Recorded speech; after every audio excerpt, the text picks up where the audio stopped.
Welcome to Tarot Tuesday for the week of January 20th. This is for Sagittarius, Sun, Moon, Rising. Take what resonates, and if this video isn't fitting you this week, you can go check your other two signs videos for deeper messages. Yeah? Okay, so Sagittarius, we've fully moved out of your post shadow, moved out of that hard Capricorn stellium, and joining that Aquarius stellium that we started last, or today even, it's been moving into Aquarius. We have also on the 23rd, Mars is going to join Aquarius. So that humanitarian of the zodiac, Aquarius energy really wants to see the best for all, and it's not coming from a place of selfishness. When you see your Aquarius friends who seem like very independent, very to themselves, it's not coming from a place of selfishness. It's actually coming from a place where, I just watched a video on this, higher IQ people have an inability to connect to other people with lower IQs, and it's not coming from a place of they don't want to connect, because for them, on the level that they are the humanitarians, they just see no reason that all people should not be treated equally. They don't see why we put some people on a pedestal and why we let other people starve in the streets. So that is the energy of right now, is that Aquarius really just wants the best for all, because there really shouldn't be a reason that we don't treat everybody equally. Yeah. And then on the 26th, we have Neptune entering Aries, and Neptune being an outer planet, it's going to hang out there for a very long time. It's been in Pisces, where we were kind of dreamy. Anything that was happening in our unconscious and subconscious is now coming to the surface, and Aries will allow us to really take action on bringing those dreams into reality. Yeah, so that's where we're at this week. I'm using the Sedona deck. It is a deck I got for my birthday, and it's so beautiful. So I fucking love it. Anyways, here we go. So what does Sagittarius have going on right now? Sagittarius have going on rain. And this one says rain and gifts. So that you know, when we think of rain, we think of, say, the Pacific Northwest or the UK, which has a lot of seasonal depression, or just like they live in gloomy weather all the time. And so for them, rain might not be this gift. But when you think of the desert, when we have the monsoon seasons, that is a time where the whole desert comes alive in ways that sit dormant most of the year. So you have all of these lichen brightening up, you have moss even coming to life out of nowhere, all of the animals are out, you have creosote. This smell of the creosote, it's like one of the most healing things if you've ever smelled creosote post a monsoon. So rain as a gift. And so rain for us as people, sometimes we have stormy seasons as people where things don't go our way, where even just, you know, when you build up to crying, remember that beautiful moment after the cry where you've released something that was stored in your body. It might not even have been from the trigger moment that made you cry. It might have been something that's been held in you for a while.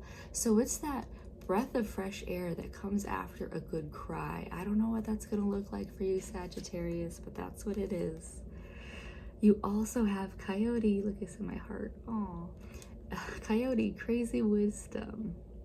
Crazy wisdom. So Coyote is the trickster in a lot of the Southwest traditions, at least. Coyote is there to take you in those dark moments and spin you to see the beauty and like something that you learned from those moments. They tend to do it with at least a little bit of humor, so it softens the blow. Humor is a great way to soften the blow. So if that's a thing that you normally go to, Sagittarius, to come out of it, go to that. But access that coyote medicine, access that ability to take, even if you are in a dark place, the ability to see the bright side of it. Yeah, it's where sometimes we have to go through the darkest spaces to get the clearest reflections back to us of what is actually happening. Yeah. And your last card, Coxcomb, changes. Yeah, and that's one thing, is that even though you have a lot of, oh, rain, oh, this like dark mirror medicine, it's just saying that things are not permanent. One thing that we had to do in Vipassana was to acknowledge whatever pain or suffering we were sitting in, but remembering that it's temporary. It's a moment that passes. It's something that we move through. It's not something that we hold on to. And when you learn non-attachment to even, you know, the good times, not possessing things, because we don't possess anything in this lifetime. We come and we leave it. So learning that being able to move through the changes is beneficial for us in this lifetime, so that we don't get stuck in, you know, things need to feel this way, things need to feel this way. Being willing to move through the changes, because even us as people, we can have a life-altering moment, and it could even be just with a passing phrase that you got from a stranger. Just be willing and open to have these life-altering changes every day, Sagittarius, and you might end up being a whole different person by the next time we meet. But before that, I'm also going to pull you a card from the Kuan deck. She is the goddess of compassion, and it's something that I want to access for all. It's something that we all should access at this point in time as we're in this transition from the snake to the horse. Year of the Horse starts on February 17th, so we still have a few weeks of moving through this period of shedding, which really ties to the winter in general. Winter is a time where we tend to go into hibernation mode or dormant mode in the natural world. So it's a time for us to really drop into a place where we can be reflective, we can have intuitive moments about where we should move forward, and so we're going to use that with the Kuan Yin deck. And so for you, Radiant Moon of Compassion. Kuan Yin sits upon a radiant moon of compassion, pouring forth the spiritual strength needed for you to liberate yourself from lower vibrational energies of fear and judgment, and shift into the vibration of freedom, love, and peace, where you naturally belong. You are being urged to use this power to grow spiritually and free yourself from a situation that would otherwise dim your bright light.